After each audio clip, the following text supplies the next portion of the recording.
37వ అధ్యాయము 3వ వచనం.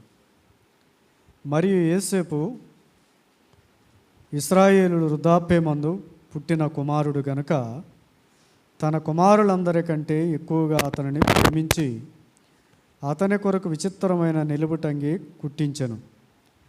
అతని సహోదరులు తమ తండ్రి అతనిని తమ అందరికంటే ఎక్కువగా ప్రేమించుట చూసినప్పుడు వారు అతని మీద పగబట్టి అతనిని క్షేమ సమాచారమైనను అడగలేక పోయిరి. యాకోబు కుమారుడైనటువంటి యోసేపు 105వ కీర్తనలో పోయినసారి మనం చూసాం. వృద్ధాప్యమందు పుట్టిన కుమారుడు. యాకోబుకి వృద్ధాప్యమందు పుట్టిన కుమారుడైన యోసేపు అంటే ఇక్కడ యాకోబుకి దేవుడు ఇశ్రాయేలు అని పేరు పెట్టాడు. అందుకని మరియు యోసేపు ఇశ్రాయేలు వృద్ధాప్యమందు పుట్టిన కుమారుడు గనుక తన కుమారులందరికంటే అతనిని ఎక్కువగా ప్రేమించెను. ఎవరికంటే? కుమారులందరికంటే ఎక్కువగా ప్రేమించెను అని చూస్తున్నాం. అలాగైతే ఆనాడు ఇశ్రాయేలీయులను కూడా దేవుడు సమస్త జనుల కంటే ఎక్కువగా ప్రేమించాడు. సమస్త జనుల కంటే ఎక్కువగా ప్రేమించాను అని చెప్పాడు. ప్రేమించుట ద్వారా యోసేపు అన్నలకు ఏం కలిగింది? వ్యసనము కలిగింది. అలాగైతే దైవ గ్రంథంలో ఉన్న విషయాలను మనం గమనించినట్లయితే దేవుడు లోకమును ఎంతో ప్రేమించినని రాయబడింది. దేవుడు ప్రేమ ఎంత శ్రేష్టమైనదో మనం చూస్తూ ఉన్నాం. అలాగైతే దైవ గ్రంథములో రాయబడిన విషయాలను మనం జ్ఞాపకం చేసుకుంటే 11వ వచనంలో కూడా అతని సహోదరులు అతని యందు అసూయపడిరి, అయితే అతని తండ్రి ఆ మాట జ్ఞాపకముంచుకొనెను అని మనం చూస్తాం. యోసేపు అంటే తండ్రి ప్రేమించుట ద్వారా అన్నలకి కోపం వచ్చింది, పగబెట్టుకున్నారు. అలాగనే మరొక మాట కూడా మనం చూడగలం. చూడండి, 8వ వచనాన్ని చదువుకుందాం. 7, 8 వచనాలు. అదేమనగా, మనము చేనులో పనలు కట్టుచుంటిమి, నా పన లేచి నిలుచుండగా మీ పనలు నా పనను చుట్టుకొని నా పనను సాష్టాంగపడినని చెప్పెను. అందుకు అతని సహోదరులు, నీవు నిశ్చయముగా మమ్మను ఏలుదువా, మా మీద నీవు అధికారి వగుదువా అని అతనితో చెప్పి అతని కలను బట్టి అతని మాటను బట్టి అతని మీద మరింత పగ పెట్టుకున్నారు. ఈ విషయాలను మనం గమనించినట్లయితే కళలు పాత నిబంధన గ్రంథంలో ఉన్నాయి, కానీ క్రొత్త నిబంధన గ్రంథంలో ఏమి లేవు. కళలు, దర్శనాలు, ప్రవచనాలు, ప్రవక్తలు, అపోస్తులు లేరు. కాబట్టి అపోస్తులు, ప్రవక్తలు వేసిన పునాది మీద మనం ఏం చేయబడ్డాం? కట్టబడ్డాం. పౌలు చెప్తూ అన్నాడు, కట్టువాడు వేయబడిన పునాది మీద తప్ప వేరొక దాని మీద వేయకూడదు, దాన్ని చూసుకుంటూ కట్టాలి అని చెప్పాడు. అలాగనే ప్రభువుని నమ్ముకున్న దేవుని పిల్లలమైన మనం ప్రభువు మీద ఆధారపడాలి, ప్రభువుని స్తుతించాలి, ప్రభువుని ఘనపరచాలి, దేవునికి మహిమకరంగా జీవించాలి అని దైవ గ్రంథం సెలవిస్తుంది. కానీ దేవుడు ఎవరిని ప్రేమించాడో, ఎవరిని ఏర్పాటు చేసుకున్నాడో, ఎవరిని నిశ్చయించాడో, ఎవరిని ఘనపరుస్తాడో ఆయన ఉద్దేశంలో ఎవరుంటే వాళ్ళని ఆయన హెచ్చిస్తాడు. అలాగైతే దానిని బట్టి సంతోషించాలి కానీ మనం ఏం పెట్టుకోకూడదు, పగ అసూయ పెట్టుకోకూడదు. కానీ వీరు అసూయ పెట్టుకున్నారు, పగ పెట్టుకుంటూ ఉన్నారు. అయితే తండ్రి చూడండి 37వ అధ్యాయము 37వ అధ్యాయం. అతని సహోదరులు షెకెములో తమ తండ్రి మందను మేపుట వెళ్ళిరి. అప్పుడు ఇశ్రాయేలు యోసేపును చూసి, నీ సహోదరులు షెకెములో మంద మేపుచున్నారు, నిన్ను వారి యొద్దకు పంపెదను రమ్మన్నప్పుడు అతడు మంచిదని అతనితో చెప్పాను. తండ్రి యోసేపును పిలిచి అన్నాడు, వాళ్ళు షెకెములో మందను మేపుచున్నారు, నేను వాళ్ళ యొద్దకు పంపుతాను రా అని పిలిచాడు. అప్పుడు యోసేపు అంటున్నాడు, మంచిది అని చెప్పాడు. నేను వెళ్ళడం మంచిది, వెళతా. అప్పుడు అతడు, నీవు వెళ్ళి నీ సహోదరుల క్షేమమును మందక్షేమమును తెలుసుకొని నాకు వర్తమానము తెమ్మని అతనితో చెప్పి హెబ్రోను లోయలో నుండి అతనిని పంపెను. అతడు షెకెమునకు వచ్చెను. హెబ్రోను లోయలో నుండి పంపాడు. ఇతడు వెళ్ళి తండ్రికి మంచి వర్తమానం తీసుకురావాలి. ఇతని కలను బట్టి 4వ వచనంలో అతని క్షేమ సమాచారమైనను అడగటల్లా యోసేపుని, ఎలాగున్నావురా ఏంటి. కొంతమంది బాగలేకపోయినా వాళ్ళని పట్టించుకో, వాళ్ళని పలకరియం, వాళ్ళ జోలికి వెళ్ళం. వీళ్ళకి బాగలేకపోగా ఈ బాధ అలాగనే ఉండా వాళ్ళకి ఏమనిపిస్తుందంటే, నన్ను వాళ్ళు పరామర్శించలేదు, నన్ను తిన్నావా అనలేదు, తినలేదు అనలేదు, బాగుందా అనలేదు, బాగలేదు అని మాట్లాడలేదు. యోసేపు మీద అంత పగ పెట్టుకొని అతని క్షేమ సమాచారం కూడా అన్నలు మాట్లాడలేదు. అలాగైతే దైవ గ్రంథంలో మనం గమనించినట్లయితే, తన అన్నల యొద్దకు నిన్ను పంపెదను, షెకెములోనికి నువ్వు వెళ్ళాలి సహోదరుల యొద్దకు అని చెబితే, అప్పుడు అతడు అన్నాడు, మంచిదే అని చెప్పాడు. నేను వెళతా, మంచిది. అతడు హెబ్రోను లోయ నుండి ప్రయాణమయ్యి షెకెమునకు వచ్చాడు. సహోదరులు కనపడలా, సహోదరులు మందగపడలా, జాడగపడలా, ఏం తెలియలా యోసేపుకి. అరణ్యంలో తిరుగుతున్నాడు. వాళ్ళ కోసము ఆహారం తీసుకొని వచ్చాడు. ఆహారము భుజాన పెట్టుకున్నాడు, తిరుగుతూ ఉన్నాడు. చిన్న వయసు, ఒక్కడే ఒంటరిగా సంచరిస్తూ ఉన్నాడు. సంచరిస్తూ ఉన్నప్పుడు పిల్లారా గమనించండి, ఆ ప్రాంతానికి కొందరు గొర్రెల కాపరులు కనబడ్డారు. కనబడితే సంతోషించాడు. గొర్రెలకు పడ్డాయి, మా అన్నయ్యలో ఏమో అయ్యి మాయేమో అనుకున్నాడు. కానీ అవి ఎవరివి?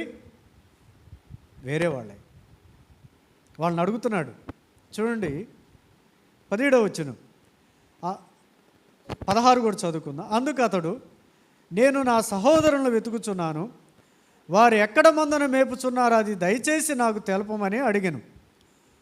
అందుకు ఆ మనుషుడు, ఇక్కడ నుండి వారు సాగి వెళ్ళిరి, వారు దోతానుకు వెళ్ళుదమని రెండని చెప్పుకొనుట వింటిమని చెప్పాను.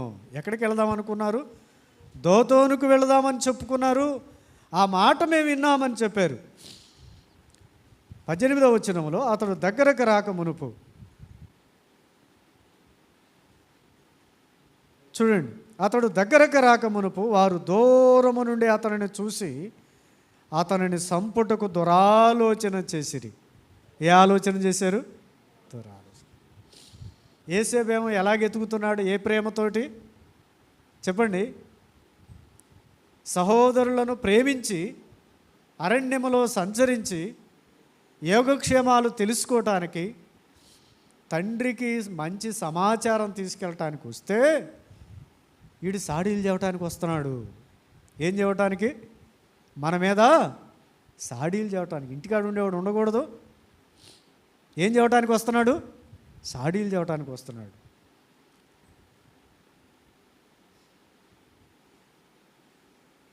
అయితే మందను కనుగొన్నాడు. దోతానులో వారిని కనుగొనెను. అతడు దగ్గరకు రాక మునుపు వారు దూరము నుండి అతను చూసి అతను సంపుటకు దురాలోచన చేసిరి.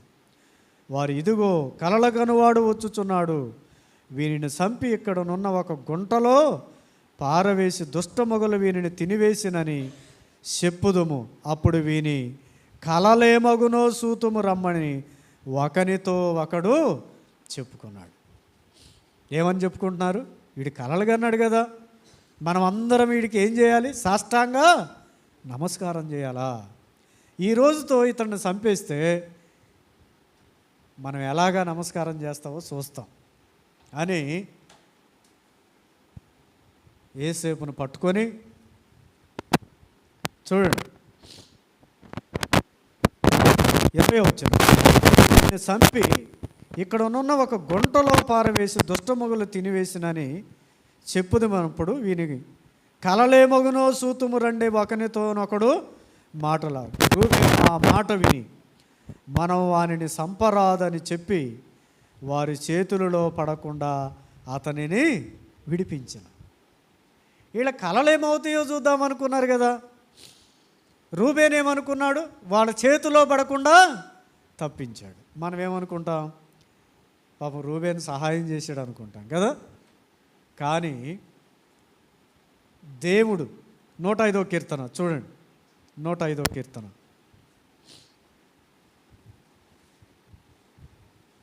105వ కీర్తన రండి. 105వ కీర్తనలో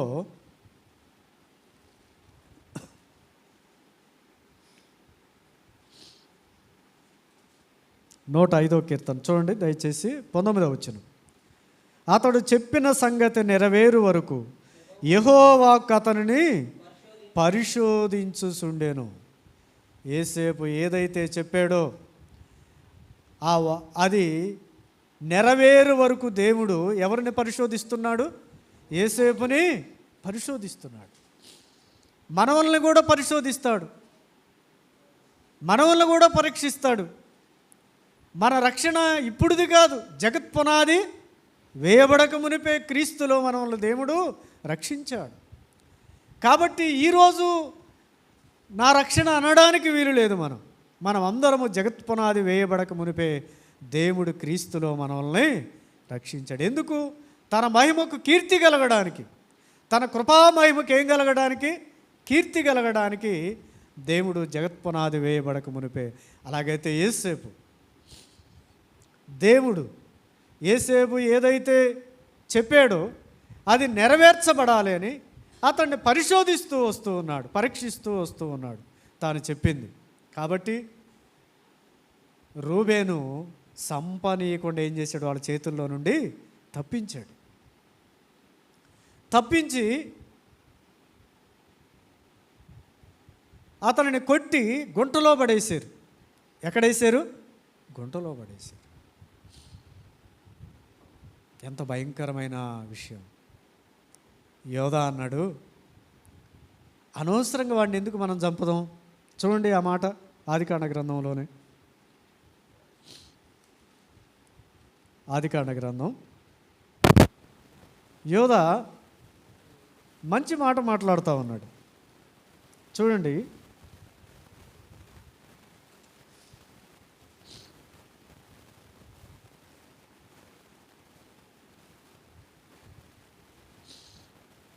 ఇరవై 26వ వచనం. అప్పుడు యోధా, మనము మన సహోదరుని చంపి వారి మరణమును దాచిపెట్టినందువలన ఏమీ ప్రయోజనము? మన సహోదరుని చంపితే వాడి మరణాన్ని దాచిపెడితే మనకు ప్రయోజనం ఏంటి అని ఈ ఇస్మాయిలులకు వారిని అమ్ముదుము రండి, వాడు మన సహోదరుడు, మన రక్త సంబంధి కదా ఎంతైనా అని చెప్తున్నాడు. వానికి హాని ఏమీ చేయరాదని తన సహోదరులతో చెప్పెను. అందుకు అతని సహోదరులు సమ్మతించారు. ఇలాగ చెప్పేవాళ్ళు ఉన్నారా? మన రక్త సంబంధి, మనం ఎక్కడ వారమో ఏమైన వారమో యేసు క్రీస్తునందు మనం ఎవరమే? ఆయన కార్చిన అమూల్యమైన రక్తంలో ఏక శరీరులం, రక్త సంబంధులం. నువ్వెవరువో నేనెవరునో తెలియకపోయినా ప్రభువునందు మనం ఎవరమే? చెప్పండి. ఏక శరీరం, రక్త సంబంధులం యేసుక్రీస్తునందు. ఆనాడు యోధా అంటున్నాడు, యాకోబు కుమారుడైన యోధా, మన సహోదరుని చంపి మరణము దాచిపెట్టినందువల్ల మనకు ప్రయోజనం ఏమీ లేదు. కాబట్టి సహోదరులు కీడు చేయటం, సహోదరులు కీడు చేయటం ఇది సరైన పద్ధతి కాదు. ఇది దేవుడు మెచ్చింది కాదు, దేవునికి ఇష్టమైనది కాదు. కాబట్టి వారిని చంపి వారి మరణమును మనము దాచిపెట్టినందువలన ప్రయోజనము అసలు దాచిపెట్టగలమా మనం? కయ్యోను ఏబేలును చంపాడు. ఏబేలు రక్తం దేవునికి ఏం చేసింది? మొర్రపెట్టింది. కయ్యోను అనుకున్నాడు, ఎవరు చూడలేదు అనుకున్నాడు. దేవుడు వచ్చి, కయ్యోను నీ తమ్ముడైన ఏబేలు ఎక్కడున్నాడు అని అడిగాడు. కయ్యోను అన్నాడు, ఏంటి నన్ను అడుగుతున్నావు? నా తమ్ముడికి నేనేమన్నా కావలి వాడినా అన్నాడు. నన్ను కావలి ఉంచావా ఏంటి? వాడు ఎడకెళ్ళాడో ఏమో నాకేం తెలుసు అని మొరాయిస్తున్నాడు. నీ తమ్ముడైన ఏబేలు రక్తము నేలలో నుండి నాకు ఏం చేస్తుంది? మొర్ర పెడుతుంది అన్నాడు. దాచిపెట్టలేం, మరణాన్ని ఏం చేయలేము? దాచిపెట్టలేం. 139వ కీర్తనలో మనం కూర్చుండుట లేచుట మన తలంపు పుట్టక మునిపే, మన నోటి మాట రాకమునిపే. ఆయనకు అన్నీ తెలుసు. ఆయన దగ్గర దాచిపెట్టలేం. కాబట్టి ఇస్మాయిలులకు అమ్మేద్దాం. అమ్మితే ఏమొస్తాయి? డబ్బులు వస్తాయి. చూడండి 28వ వచనం. మిద్యానీయులైన వర్తకులు ఆ మీదగా వెళ్ళుచుండగా వారు ఆ గుంటలో నుండి యోసేపును పైకి తీసి ఆ ఇస్మాయిలీల 20 తులముల వెండికి అతనిని అమ్మివేసిరి. యోసేపును ఐగుప్తునికి తీసుకొని పోయాను. ఎన్ని తులాలకు అమ్మారు? ఇప్పుడే చదివింది నేను. చెప్పండి. 20 తులాలకు అమ్మేశారు. యేసు ప్రభువుని 30 వెండి నాణ్యాలకి అమ్మేశారు. యోసేపును కూడా ఏం చేశారు? అమ్మారు. 105లో ఉంది కదా, అతని దాసుడిగా అమ్మబడెను. ఎందుకు? కరువు వచ్చింది దేశం మీదకి, జీవనాధారం లేకుండా పోయింది. వీళ్ళని పోషించాలంటే వానికంటే ముందుగా ఒకరిని పంపాడు. ఆ పంపబడిన వ్యక్తి ఎవరు? యోసేపు. నీవు నేను నశించిపోతుంటే, నిత్య నరకానికి, పాతాళానికి, అగ్నిగుండానికి వెళుతుంటే మనం నశించటం ఇష్టం లేక పరలోకమున మహిమను సింహాసనాన్ని విడిచిపెట్టి ప్రభు అయిన యేసు ఏం చేశాడు? ఈ లోకానికి వచ్చాడు. మన అపరాధముల నిమిత్తం, మన దోషముల నిమిత్తం ఆయన అప్పగించబడ్డాడు. గుంటలో నుండి తీసి యోసేపును ఏం చేశారంట? అమ్మివేసి. ఇక్కడ చూడండి 36వ వచనం, 37వ అధ్యాయం 36వ వచనం.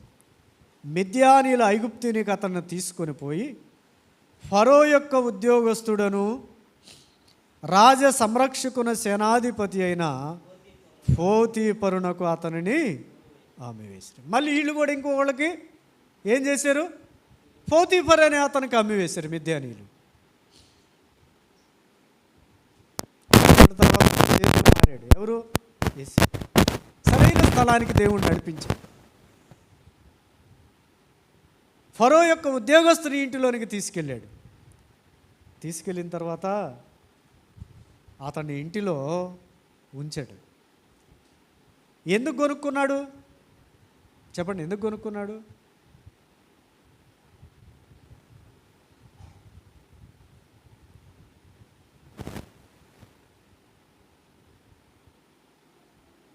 సిరియనులు ఇశ్రాయేలు దేశం మీదకి వెళ్ళి ఒక చిన్నదాన్ని ఏం చేశారు? నయమాను తెచ్చుకున్నాడు. ఎందుకు? తన యజమానురాలికి పరిచర్య చేయడానికి. అలాగనే మిద్యానీయులకి అమ్మివేస్తే మిద్యానీయులు వచ్చి ఎవరికి అమ్మారు? ఫరో యొక్క ఉద్యోగస్తుడు సైన్యాధిపతి అయిన పోతీఫరునకు అతనిని అమ్మివేశారు. 39వ అధ్యాయంలో పోతీఫర్ ఇంట్లో ఉన్నాడు. ఎవరు?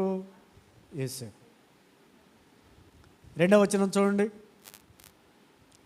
యెహోవా యోసేపునకు తోడై ఉండెను గనుక అతడు వర్ధిల్లుతూ తన యజమానుడగు ఆ ఐగుప్తు ఇంటను ఉండెను. యోసేపునకు దేవుడు తోడై ఉన్నాడు. అతడు వర్ధిల్లుతున్నాడు. దాసుడిగా ఉన్నాడు, బానిసడిగా ఉన్నప్పుడు కూడా ఏం చేస్తున్నాడంట? వర్ధిల్లుతున్నాడు. ఈ వర్ధిల్లడం 3వ వచనం. యెహోవా అతనికి తోడయుండెననియు అతడు చేసినదంతయు అతని చేతులు యెహోవా సఫలము చేసిననియు అతని యజమానుడు చూశాడు. అతని యజమానుడు ఏం చేశాడంట? చూశాడు. ఇప్పుడు యజమానుడు ఏం చూస్తాడు? మంచిగా పనిచేస్తున్నాడా లేదా చూస్తాడు. అంతేనా?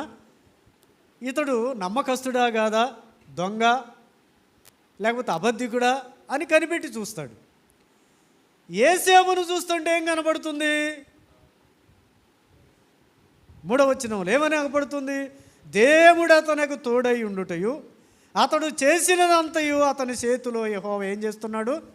సఫలం చేస్తున్నాడు, ఆశీర్వదిస్తున్నాడు. అది ఎరిగి 4వ వచనంలో యోసేపు మీద అతనికి కటాక్షము కలిగెను గనుక అతని యొద్ద పరిచర్య చేయవాడాయన. నువ్వు ఎక్కువ బానిసగా ఉండొద్దయ్యా నా ఇంట్లో, నా దగ్గరే నువ్వు ఉండాలి, నాకు మాత్రమే నువ్వేం చేయాలి? పరిచర్య చేయాలి. నీలో ఏదో అదృశ్యమైన శక్తి ఉన్నట్టు నాకు కనబడుతుంది. దేవుడు నీకు తోడై ఉండడం నాకు కనబడుతుంది. కాబట్టి నీవు నా దగ్గర ఏం చేయాలి? పరిచర్య చేయాలి అని చెప్పాడు. మరి అతడు తన ఇంటి మీద విచారణకర్తగా అతనిని నియమించి తనకు కలిగినదంతయో అతని చేతికి అప్పగించాడు. ఇంటి మీద విచారణకర్తగా పెట్టాడు. తర్వాత కలిగినదంతా ఏం చేశాడు? అప్పగించేసాడు. చూడండి ఎంత నమ్మకం వస్తాడో. పరాయి దేశంలో తల్లిదండ్రులు లేరు, బంధువులు లేరు, దాసుడిగా అమ్మబడ్డాడు. ఎలాగున్నాడు? విచారణకర్తగా అతను కలిగిందంతా అతనికి అప్పగించాడు. 5వ వచనం చదివితే అతడు తన ఇంటి మీద తన కలిగినంత మీద తన విచారణకర్తగా నియమించిన కాలం మొదలుకొని యెహోవా యోసేపు నిమిత్తం, ఎవరి నిమిత్తం అంట? యోసేపు నిమిత్తం ఐగుప్తు ఇంటిని ఆశీర్వదించను.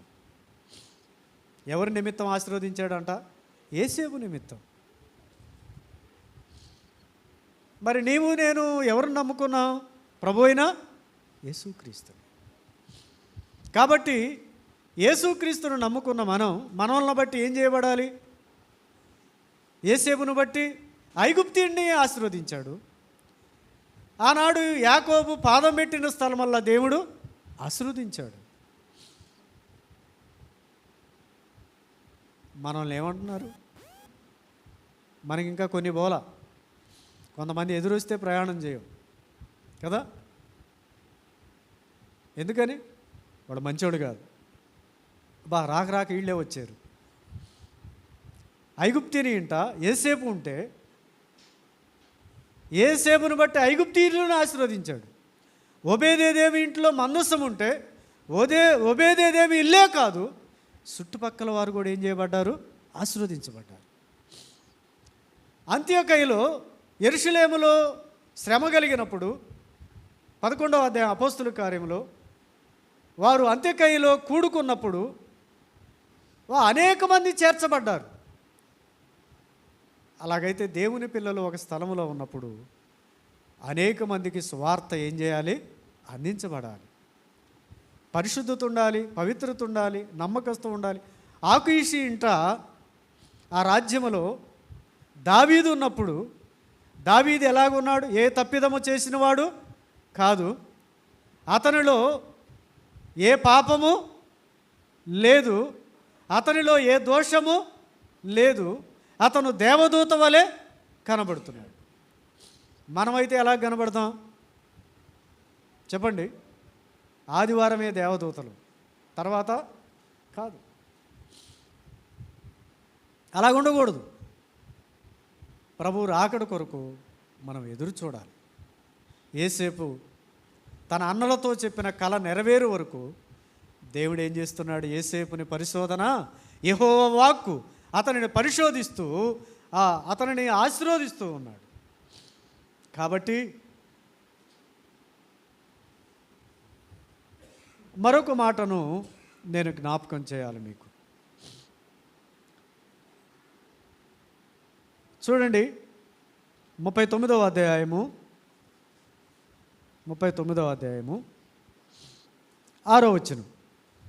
అతడు తన కలిగినదంతయు యేసేపు చేతికి అప్పగించి తాను ఆహారము తినుడు తప్ప తనకి ఏమున్నదో ఏమీ లేదో విచారించువాడు కాడు. చివరికి పోతిఫరు ఎక్కడ వరకు యేసేపును తెచ్చాడు అంటే అంతా అప్పగించేశాడు. ఇంట్లో ఏముందో ఏమీ లేదో అన్నీ ఎవరు చూసుకోవాలి? యేసేపే. ఈయన ఆహారం తినటం వరకే, సంపాదన కూడా ఈయనకి సంబంధము లేదు. అన్నీ ఎవరికి అప్పగించాడు? ఎంత నమ్మకస్తుడో. అందుకని కొంచెంలో నమ్మకంగా ఉంటే దేవుడు ఎక్కువ అప్పగిస్తాడు. కొంచెంలో మనం నమ్మకం లేకపోతే ఎక్కువ అప్పగిస్తాడా? అప్పగించడు. ఎందుకు? చాలా నమ్మకత్వం అనేది చాలా అవసరం. భార్యాభర్తల మధ్య అయినా, తల్లిదండ్రులు పిల్లల మధ్య అయినా, సంఘములోనైనా, దేవునికి మనకున్న సంబంధమైన పిల్లరా నమ్మకత్వం చాలా అవసరం. నమ్మకస్తులు దేశంలో కావాలని దేవుడు కనిపెడుతున్నాడు. ఇవాళ నమ్మకత్వం లేక కుటుంబాలు పాడవుతున్నాయి, అబద్ధికులుగా తయారవుతున్నారు. తన సహోదరులే దుష్టాభిప్రాయం కలిగి ఉన్నారు. ఎవరిని చంపాలని? యేసేపుని చంపాలి. వీడి కళ ఏమవుతుందా అని. ఇక్కడ చూడండి, ఐగుప్తికి వచ్చాడు. యేసేపుని గురించి రాయబడింది, అతడు గోడ బయటికి ఫలించాను. కాబట్టి దేవుని పిల్లలు ఫలించాలి. దేవుని సన్నిధికి వస్తున్నప్పుడు ఏం చేయాలి? ఫలించాలి. ఆరాధనలో ఫలించాలి, ప్రార్థనలో ఫలించాలి, విశ్వాసంలో ఫలించాలి, నమ్మకత్వంలో ఫలించాలి, యథార్థతలో అభివృద్ధి పొందాలి.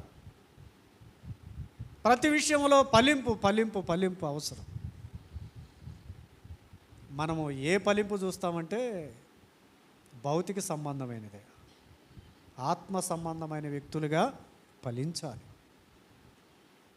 పాత నిబంధన గ్రంథం భౌతిక సంబంధమైన ఆశీర్వాదాన్ని చెప్తుంది. క్రొత్త నిబంధన గ్రంథం ఆత్మ సంబంధమైన ఆశీర్వాదాన్ని గురించి చెప్తుంది. కాబట్టి ఆయన ఆరాధించేవారు ఆత్మతోనూ సత్యముతోనూ ఆరాధించాలి యథార్థంగా. అలాగ ప్రభువు రాకడ వరకు ఎదురు చూస్తూ మనము ఉండాలి, అలాగే జీవించాలి.